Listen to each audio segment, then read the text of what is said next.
कौन हो तुम?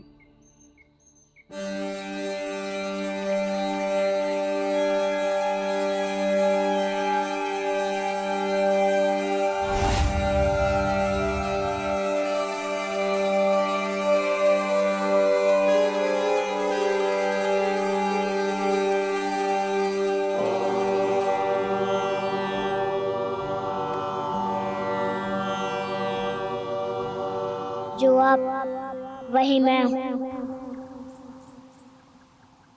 यदि आप शरीर हैं, तो मैं भी वही शरीर हूँ।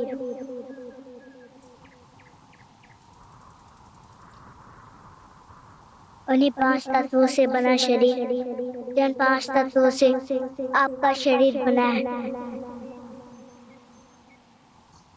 और यदि आप आत्मा हैं, तो मैं भी वही आत्मा हूँ, जिसमें परमात्मा का तत्व जुड़ा हुआ है।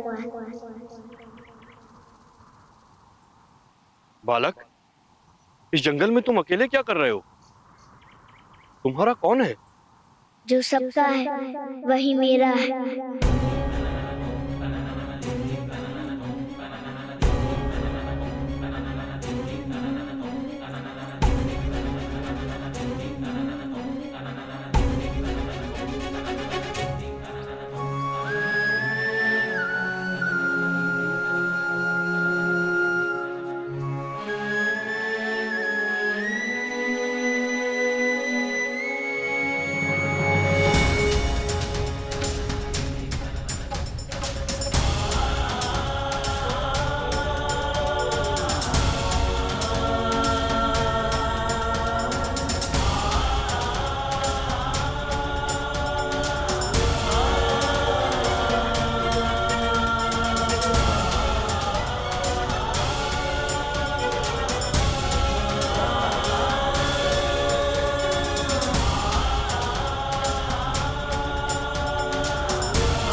कभी ये संसार नहीं देख पाएगा।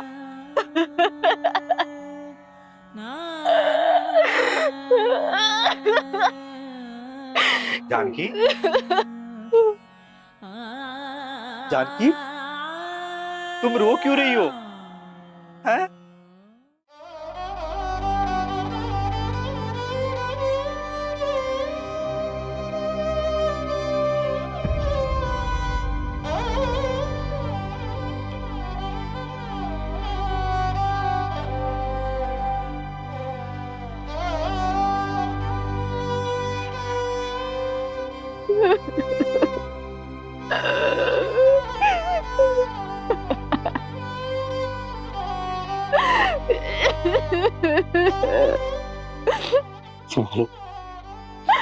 हमने तो कभी किसी का हित भी नहीं चाहा।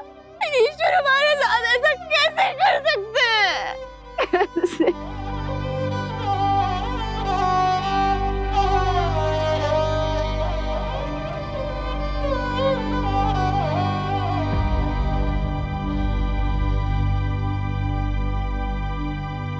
कहीं ऐसा तो नहीं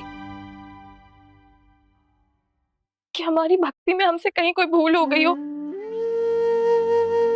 जिसका ईश्वर हमें दंड दे रहे? या हमने कहीं किसी को ठेस तो नहीं पहुंचा दी?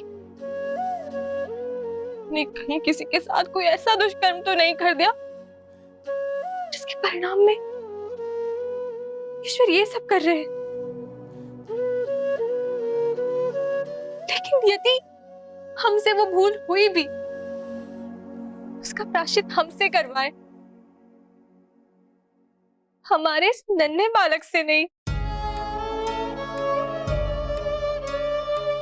नवजात शिशु बिना नेत्रों के कैसे अपना जीवन यापन करेगा?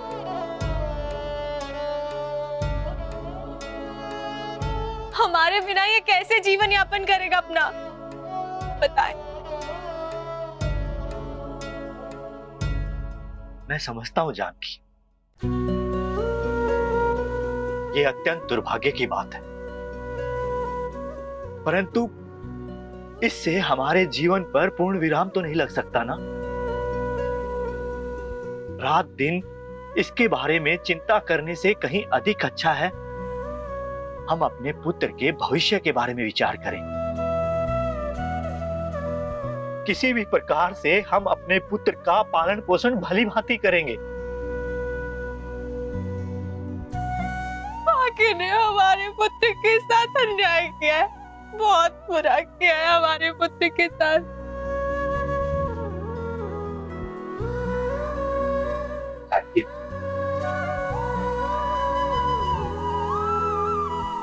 अच्छे लोगों के साथ ईश्वर कभी बुरा नहीं करते हैं। यदि फिर भी हमारे साथ ऐसा हुआ है तो इसमें प्रभु की कोई अवश्य दिव्य योजना रही होगी। दिव्य योजना? कैसी दिव्य योजना?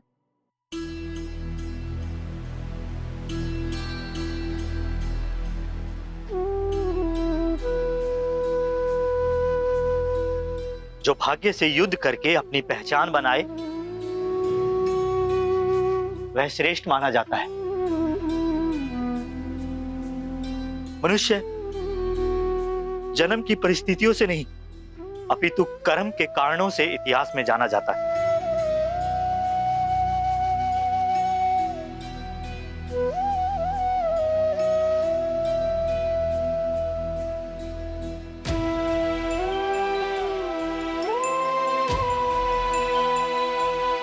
यह सत्य है कि हमारा पुत्र देख नहीं सकता है,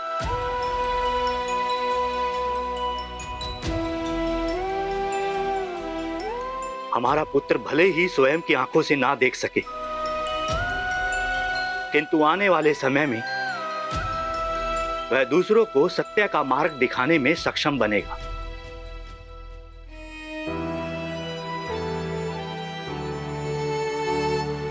किंतु मुझे अब भी अपने पुत्र का संपूर्ण जीवन अंधकारमय दिख रहा है। ये सब जो आप कह रहे हैं कि किस प्रकार संभव होगा? अवश्य होगा, अवश्य होगा जानकी। हम अपने पुत्र का लालन पालन इस प्रकार करेंगे कि इसे इसकी सबसे बड़ी दुर्बलता का भान ही नहीं होगा।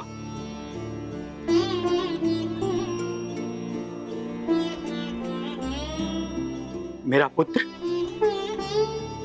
जग में जाना भी जाएगा और माना भी जाएगा, और मेरा पुत्र एक उदाहरण बनेगा जिससे आने वाली कई पीढ़ियां प्रेरणा लेंगी।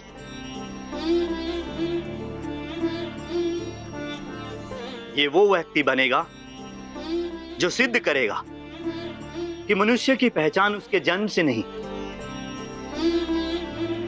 उसके कर्म से होती है।